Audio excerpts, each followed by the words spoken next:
अस्सलामुअलैकुम वरहमतुल्लाहि वबरकातुहू। कक्षा तीसरी, विषय हिंदी रीडर।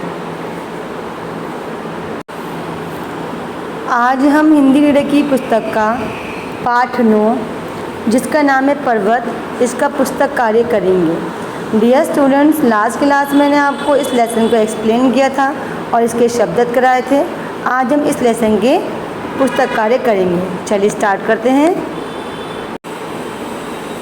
पहला सवाल है, सही उत्तर पर राइट का निशान लगाओ। हमें नीचे कुछ क्वेश्चन दे रखे हैं, उन क्वेश्चन के आंसर के लिए कुछ ऑप्शन दे रखे हैं।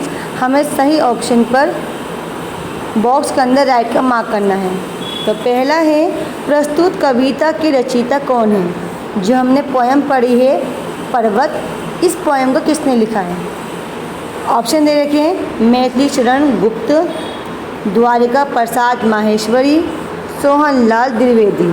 तो इसके जो राइटर हैं, इसकी जो रचयिता हैं पोएम के, वो हैं द्वारिका प्रसाद माहेश्वरी। इसके आगे जो बॉक्स है हमने इस राइट का मार्क कर दिया है।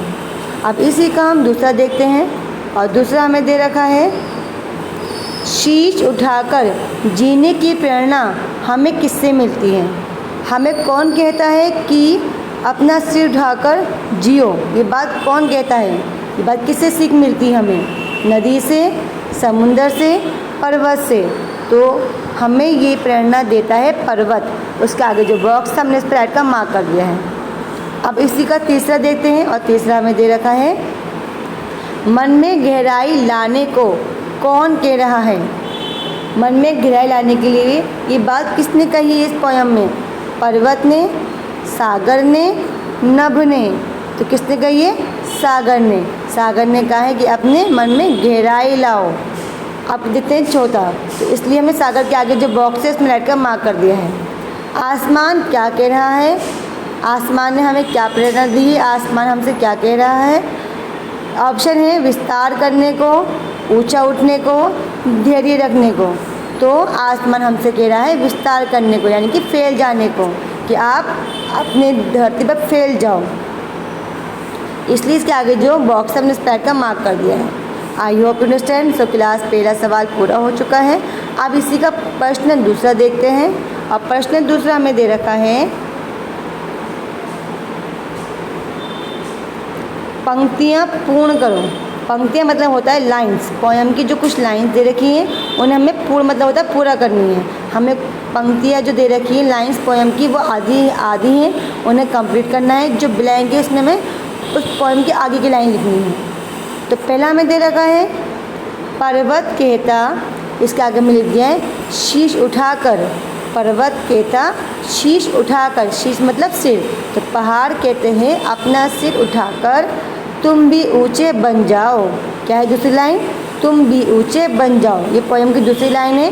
पर्वत कहता शीश उठाकर तुम भी ऊंचे बन जाओ। तो ये पंक्ति हमने पूरी कर ली है। अब दूसरी पंक्ति देखते हैं। दूसरी पंक्ति हमें दे रखी है, पृथ्वी कहती धैर्य ना छोड़ो। पृथ्वी मतलब ज़मीन, धरती। धरती हमसे कहती है सब्र मत छोड़ो। धैर्य मतलब सब्र ना छोड़ो, कितना ही हो सिर पर भार। भार मतलब बोझ। चाहे हमारे सिर पर कितना भी बोझ हो, कितनी परेशानी हो, हमें कभी भी धैर्य सब्र नहीं छोड़ना चाहिए, हिम्मत नहीं हारनी चाहिए। तो हमने पंक्ति पूरी कर ली है। पृथ्वी खेती धैर्य न छोड़ो, कितना ही हो सिर पर भार। सो क्लास यहाँ हमारा प्रश्न दूसरा पूरा हो चुका है।